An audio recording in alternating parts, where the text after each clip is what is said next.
호세아부터 말라기까지 12권의 성경을 우리는 소선지서라고 부릅니다. 왜냐하면 이사야나 예레미야나 에스겔 선지서에 비하면 그 분량이 작기 때문에, 여러분, 중요성이 그보다 덜하기 때문에 소선지서가 아니라 분량에 따라서 이사야나 예레미야나 에스겔과 같은 선지서는 분량이 많아서 대선지서라고 부르는 것이고요. 호세아부터 말라기까지 오늘 우리가 보는 스가랴서 말씀도 분량이 그 선지서 이사야나 또 에스겔과 같은 성경과 비교해서 분량이 작기 때문에 소선지서라고 이렇게 분류를 하는 거예요. 스가랴 말씀은요, 12소선지서 중에서 가장 큰 분량을 가지고 있는 선지서입니다. 14장이나 되죠. 그래서 사실은 결코 분량이 작은 그런 성경 말씀이 아니에요.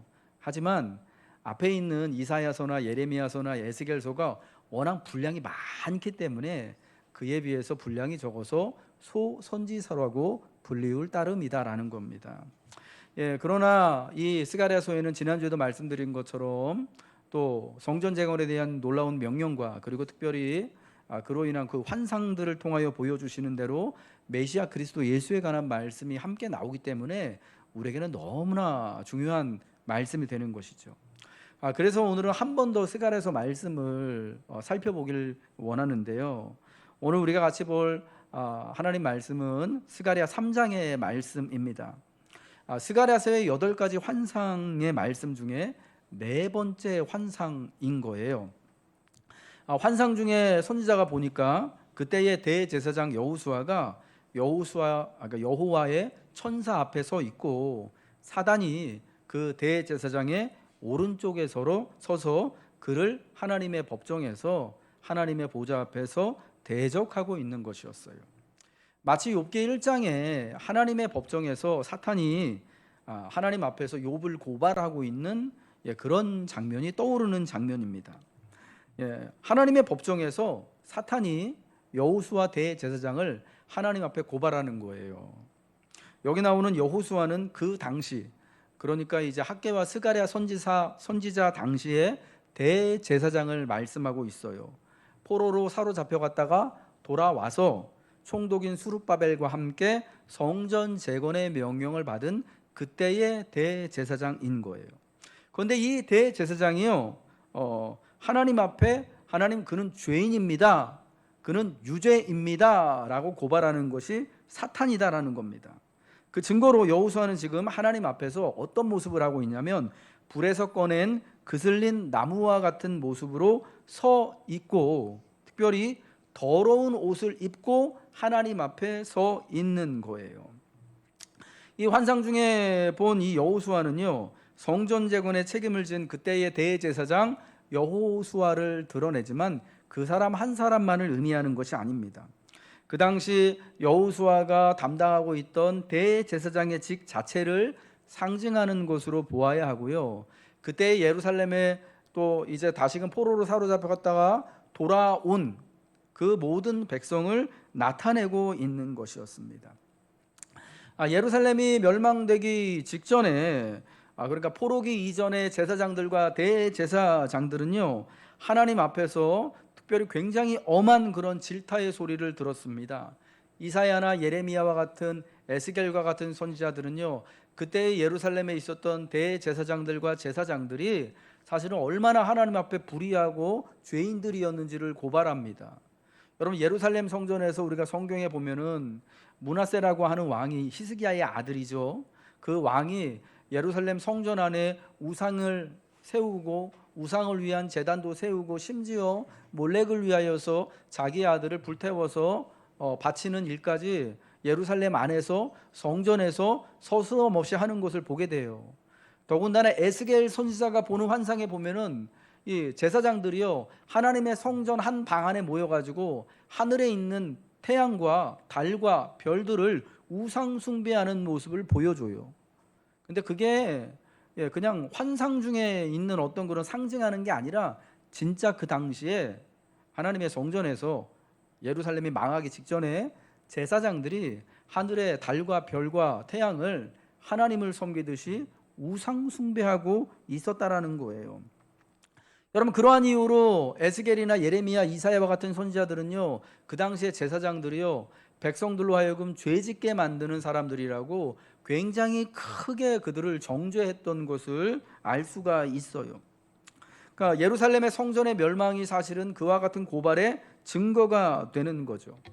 예루살렘이 멸망하였을 때요, 성전이 무너졌을 때 여호수아의 부친, 그래서 그도 역시 대제사장이었는데 여호사닥이라고 하는 대제사장과 많은 제사장들이요, 바벨론 포로로 끌려가서 살게 됩니다.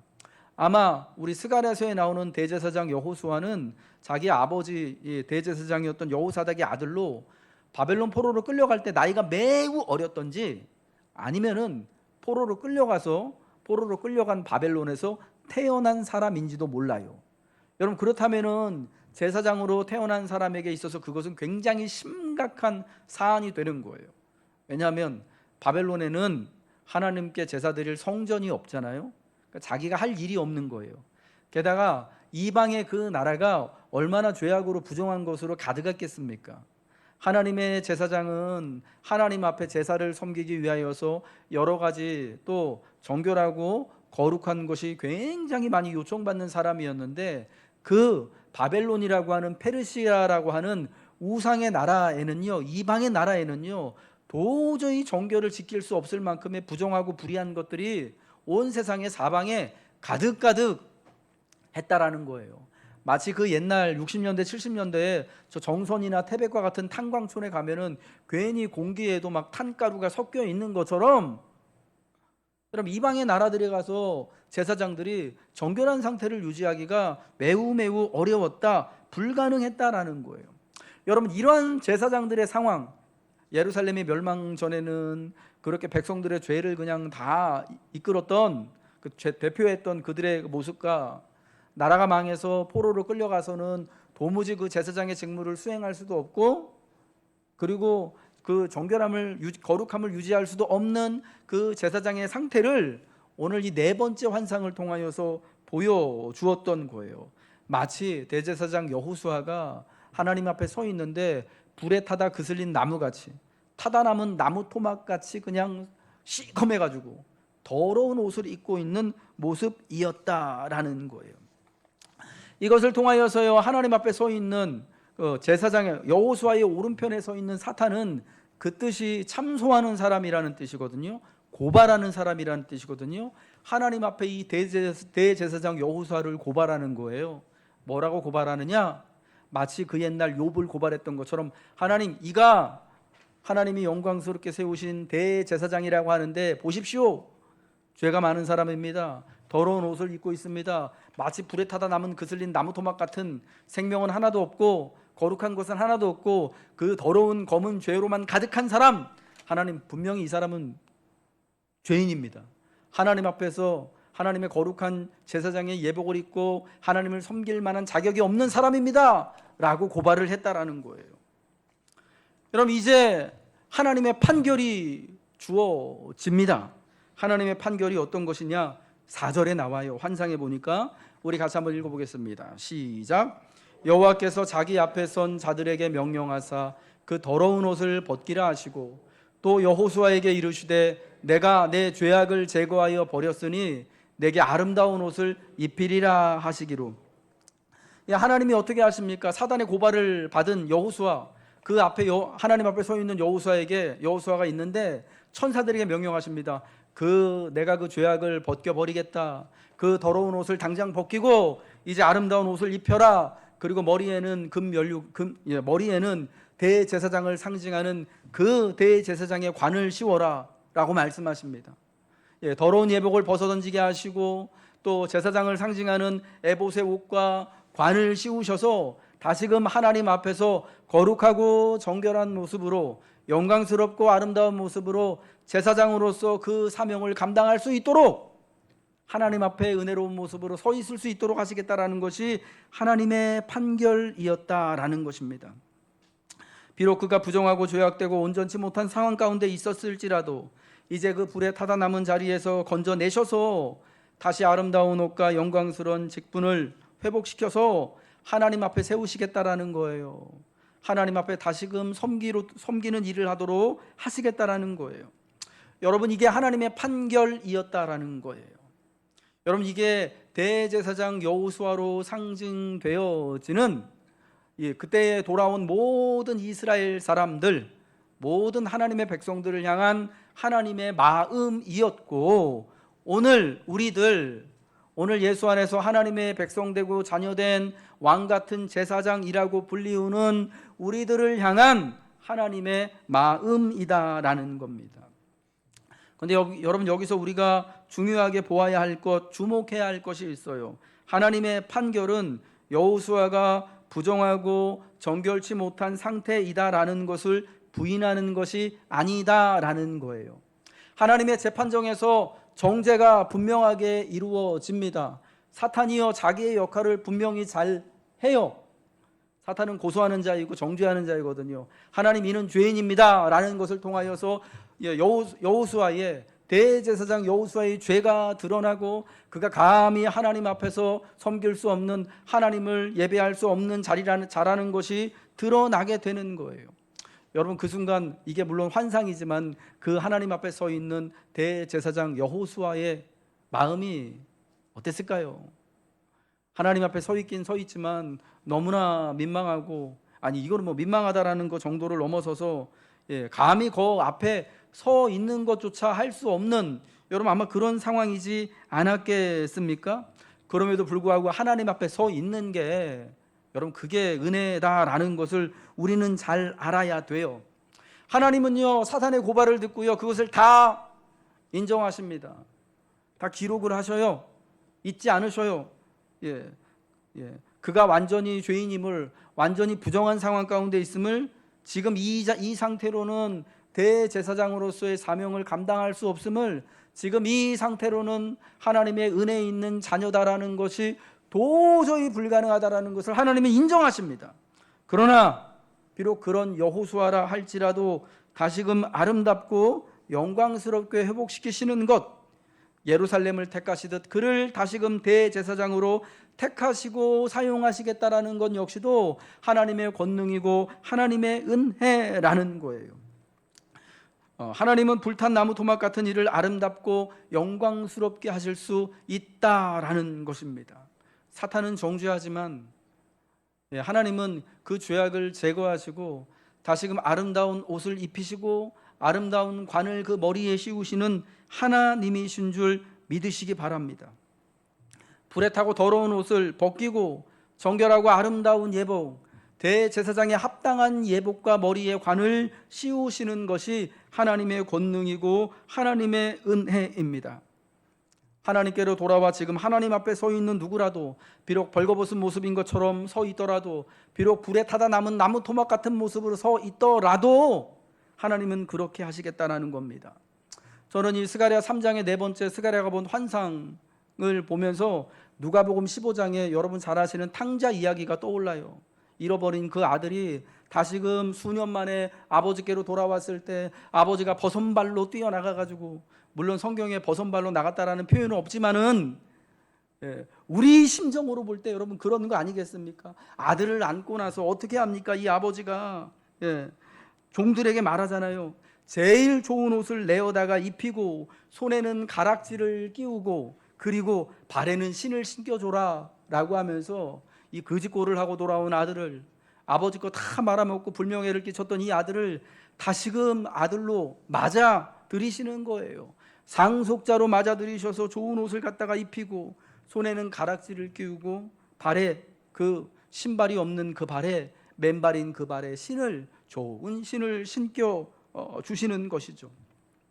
이를 통하여서 아버지 하나님의 놀랍고 크신 사랑이 얼마나 위대한가를 우리에게 여러분 보여주시는 거 아닙니까?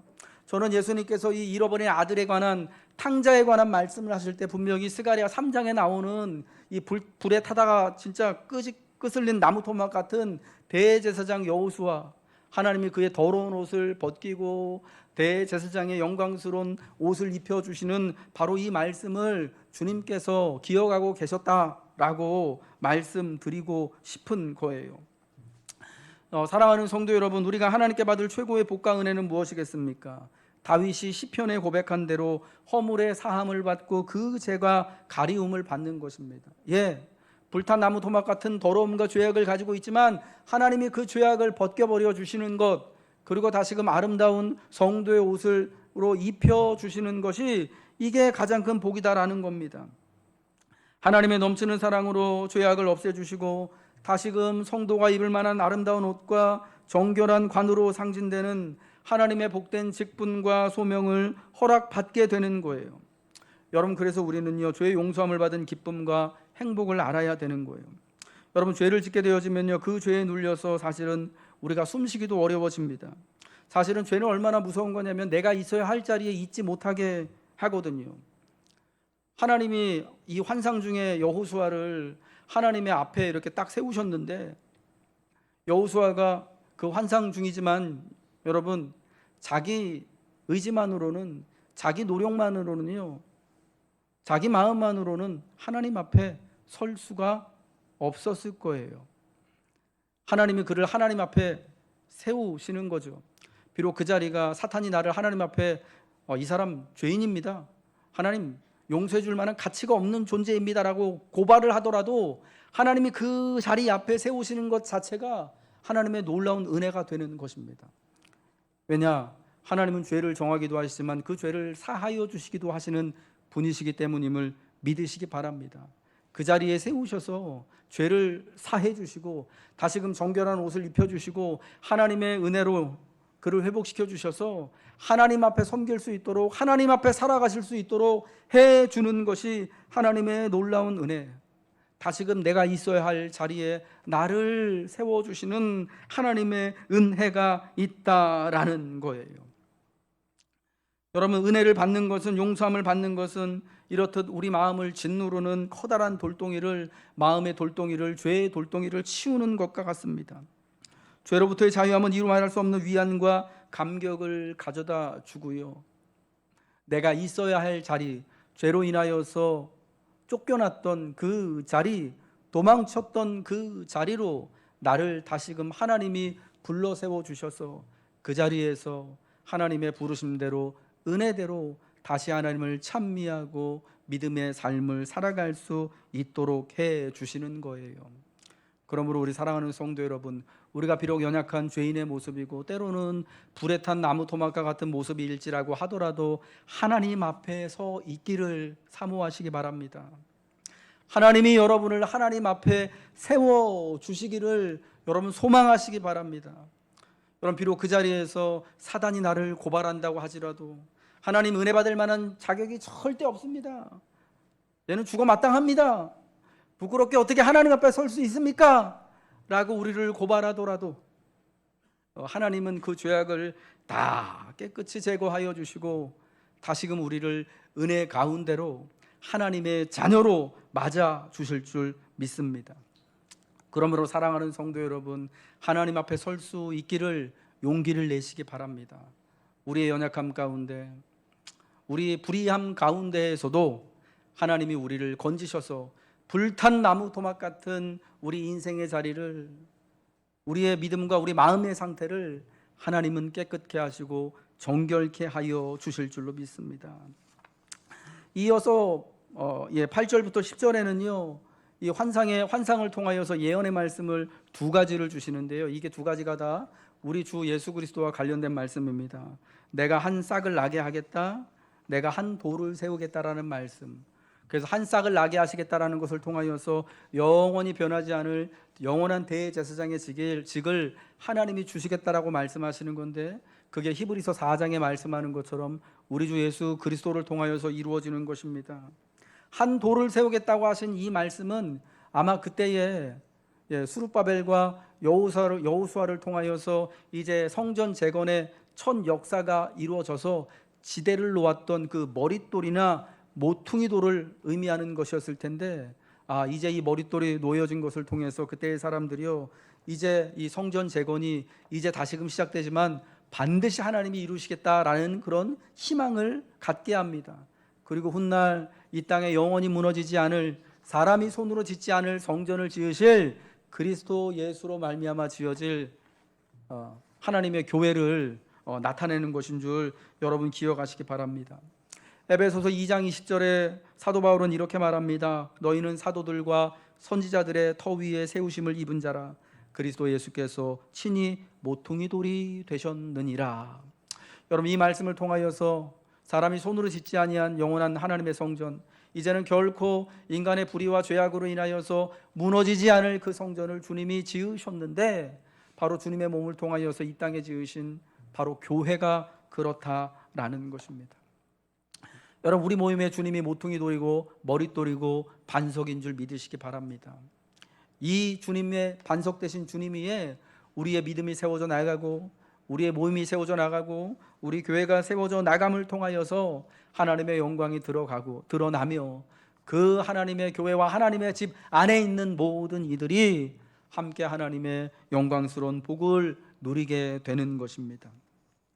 여러분, 스가랴가 본 이 환상이 현실에서 이루어지기 위해 특별히 우리 성도들에게 요청되는 것이 두 가지가 있습니다. 저는 두 가지를 말씀드리고 싶어요. 하나님의 환상이 이 땅 가운데서 이루어지기 위해서 첫 번째는 우리에게 순종이 요청되어지는 것이고요, 두 번째는 거룩함과 정결이 요청되어지는 것입니다. 예. 예. 먼저 여러분 꼭 순종이 요청되어짐을 믿으시기 바랍니다. 지체 없이 하나님이 말씀하실 때요, 하나님이 환상의 말씀, 예언의 말씀을 주실 때 우리 편에서는 지체 없이 즉시로 순종하는 것이 필요한 거예요. 따라하겠습니다. 지체 없이 순종해야 합니다. 여러분, 지체 없이 순종해야 한다는 거예요. 이 스가랴서에 나오는 이 네 번째 환상뿐만 아니라 모든 8가지 환상이 언제 선지자에게 주어졌느냐, 언제 하나님의 백성들에게 주어졌느냐 하는 걸 봐야 돼요.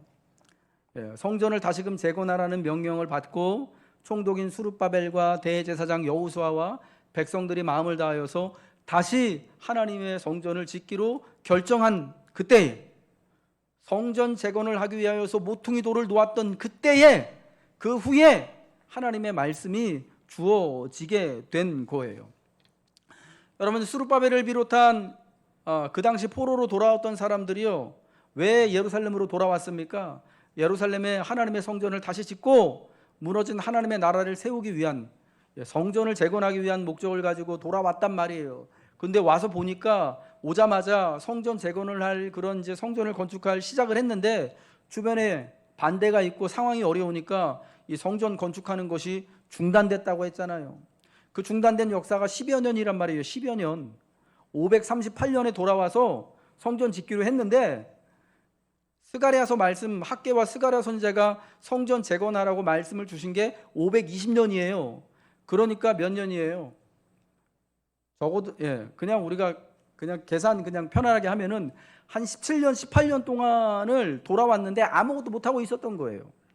그러다가 하나님의 말씀이 다시 주어지니까, 스가랴 선지자를 통해서 다시 주어지니까 이 백성들이요, 대제사장 여호수아와 함께 힘을 합해서 다시 성전 재건의 역사를 시작을 한 거예요. 이제 다시 시작을 합시다 라고 했을 때 하나님의 말씀이 주어지는 거예요. 하나님의 환상이 주어지는 거예요. 그래, 여러분, 이건 어떻게 볼 수 있는 겁니까? 하나님의 환상의 말씀, 예언의 말씀이 오늘 그리스도 예수로 말미암아서 우리에게 전달되어지고 즉시로 이루어지기 위해서는 우리의 순종이 필요하다라는 거예요. 대제사장 여호수아와 총독인 수룹바벨이 하나님의 말씀을, 선지자들을 통하여 주신 하나님의 말씀을 다시 듣고 힘들어도 우리가 정말 다시금 결단하겠습니다, 성전 지대를 다시금 놓기 위하여서, 재건하기 위하여서 우리가 먼저 앞장서겠습니다 라고 했을 때에 하나님의 환상의 말씀, 이제 내가 너를 회복시켜 주겠다, 영원히 갈리지 않는 영원한 대제사장의 직을 허락하여 주겠다, 영원히 무너지지 않을 그 나라를, 그 영광을 허락하여 주겠다, 비록 불에 타다 끄슬린 나무 토막 같은 모습이지만 그 모든 죄악을 제거하고 더러운 옷을 벗기고 아름다운 또 에봇의 옷을 입히고 관을 씌워주겠다라고 하신 말씀이 순종하자마자 주어진 말씀이었다라는 거예요. 우리가 순종하지 않으면요, 하나님의 말씀이 주어졌을 때 이 말씀을 내가 따라야 하나 말아야 되나 고민하다 보면요, 고민하는 것은요, 하나님의 약속이 이루어지는 시간만 늦추게 된다 라는 거예요. 머뭇머뭇 주저하다가 10여 년의 세월이 그냥 흘렀습니다. 만약 그때에 돌아온 사람들이 즉시로 하나님께서 주신 말씀대로 우리가 돌아온 이유를 분명히 알고 계속해서 성전을 재건하는 역사를 했다면은 아마 이때쯤이면은 성전이 다 지어져 있었을 거예요. 그래서 백성들이 폐허 위에서 제사 드리는 게 아니라 비록 옛날 솔로몬 성전보다는 작지만 그 성전에 들어가서 제사장의 에봇을 입고 관을 쓰고 백성들이 함께 모여서 하나님을 예배하고 있지 않았겠습니까? 순종함이 늦어졌을 때 이런저런 이유로 하나님 아직은 때가 아닙니다라고 우리 먹고 살기도 너무너무 힘들어요 했을 때 하나님의 약속도 함께 늦어지게 된 것이에요. 사랑하는 성도 여러분들, 여러분 하나님의 은혜의 말씀이 은혜의 위로의 약속이 여러분에게 바로 이루어지길 원하십니까? 안 원하세요? 하나님이 응답해 주시기를 원하십니까? 우리 한국 사람들 특징이 성격이 되게 급한 거잖아요. 우리는 응답받는 것에 있어서도 성격이 되게 급한 사람들이잖아요. 확실히 한국 사람들이 외국 사람들보다 더 급해요. 그래서 기도도 더 열심히 하는 것 같아요. 왜냐하면 열심히 기도하면 하나님이 더 빨리 응답해 주실 줄 알고. 여러분 그러려면요, 하나님의 말씀이 주어지자마자 우리가 즉시로 순종하는 결단과 용기가 있어야 하는 것입니다. 하나님 기도하라고 하십니까? 하나님이 또 이제 직분을 받아서 교회를 또 힘있게 섬기라고 하십니까? 하나님이 진실된 마음으로 살아가라고 요청하십니까? 여러분 그러면은 그 자리에서 즉시로 순종하는 결단이 있어야 하는 거예요. 우리가 즉시로 아멘하며 순종할 때 하나님의 약속도 바로 지체 없이 우리에게 주어진다라는 것입니다. 주의 말씀을 따라 순종할 때 하나님의 약속이 이루어집니다. 환상이 환상으로만 남겨지지 않고 오늘 내 삶에서 이루어지는 것은 주의 말씀하신 대로 순종하기로 결단하며 힘을 다한 성도들이 있기 때문입니다. 그러한 여호수아와 같은 이들을 주님은 아름답게 하실 것이고요, 영광스럽게 하실 것이에요. 마지막으로 이 우리의 현실에서 하나님의 이 환상의 말씀이 이루어지기 위하여서 우리가 거룩과 성결의 상태를 지켜나가야 한다는 것입니다. 거룩과 정결해야 하는 것입니다. 스가랴 14장 20절부터 21절 말씀 우리 같이 한번 읽겠습니다. 시작. 그날에는 말방울에까지 여호와께 성결이라 기록될 것이라. 여호와의 전에 있는 모든 솥이 제단 앞 주발과 다름이 없을 것이니 예루살렘과 유다의 모든 솥이 만군의 여호와의 성물이 될 것인즉 제사 드리는 자가 와서 이 솥을 가져다가 그것으로 고기를 삶으리라. 그날에는 만군의 여호와의 전에 가나안 사람이 다시 있지 아니하리라. 아멘. 스가랴서의 마지막 말씀인데요, 스가랴서의 마지막에 가서는요 어떤 환상을 보여주냐면 그 날이 되면 하나님의 약속이 온전히 이루어지는 날이 되어지면은 또 하나님의 앞에 있는 모든 것이 다 성결하여지고 거룩하여질 것이라고 말씀합니다. 말에 달린 방울까지 하나님께 성결이라고 쓰여 있고 다 거룩하고 정결한 것이 될 것이다라고 말합니다. 그날에 만군의 여호와의 전에 가나안 사람이 없을 거래요. 여러분 가나안 사람이 다 쫓겨난 게 아니라요, 가나안 사람이 거룩한 하나님 백성으로 다 바뀐 거예요. 그러니까 사람도 짐승도 하나님 앞에 모이는 모든 만물이 다 정결하여지고 거룩하여지는 것을 스가랴가 환상 중에 보는 거예요. 이상 중에 보고 사모하게 되는 거예요. 여러분 이 말씀을 통하여서 하나님의 거룩함과 정결함을 입었다면 불에 타여서 그슬린 나무 같은 상태에서 하나님의 그 모든 죄악을 제거해 주시고 더러운 옷을 벗기고 아름다운 옷과 관을 씌워 주셨다면은 이제 거룩함과 정결함을 유지하며 살아갈 것을 말씀하고 있다라는 거예요. 여러분 이와 같은 것을 우리 예수님께서도 요한복음 8장 11절에서 가늠하다 현장에서 붙잡혀온 여인에게 이렇게 말씀하시잖아요. 예수께서 이르시되 나도 너를 정죄하지 아니하노니 가서 다시는 죄를 범하지 말라 하시니라. 나도 너를 죄 있다고 하지 않겠으니 다시는 죄 지지 말라고, 다시는 죄를 범하지 말라고 주님이 말씀하시는 거예요. 우리가 주님의 은혜로 정결함을 받았다면, 우리가 다시금 거룩하여졌다면, 그렇다면 다시는 그와 같은 죄를 범하지 않도록 주의해야 하는 것입니다. 주님이 허락하신 거룩함과 정결함을 지켜내기 위하여서 힘을 다해야 하는 것이죠. 하나님의 위대한 구원, 하나님의 가장 복되고 기이한 약속은 오늘 스가랴서를 보니까 그리스도 예수를 통하여서 이루어지는 것입니다. 오늘 우리를 위해 한 싹이 되고 모퉁이 돌이 되신 예수 그리스도를 향한 거룩한 순종과 정결한 양심과 삶으로 살고자 결단할 때에 비록 우리가 하나님 앞에 서 있을 때 다 불에 타다 남은 나무 토막 같은 모습일지라도 하나님은 선지자가 꿈꾸던 대로 저와 여러분을 하나님의 영원한 성전으로 하나님의 영광스러운 나라로서 우리를 영광스럽게 세우며 우리의 믿음과 삶을 복되게 하실 줄로 믿습니다.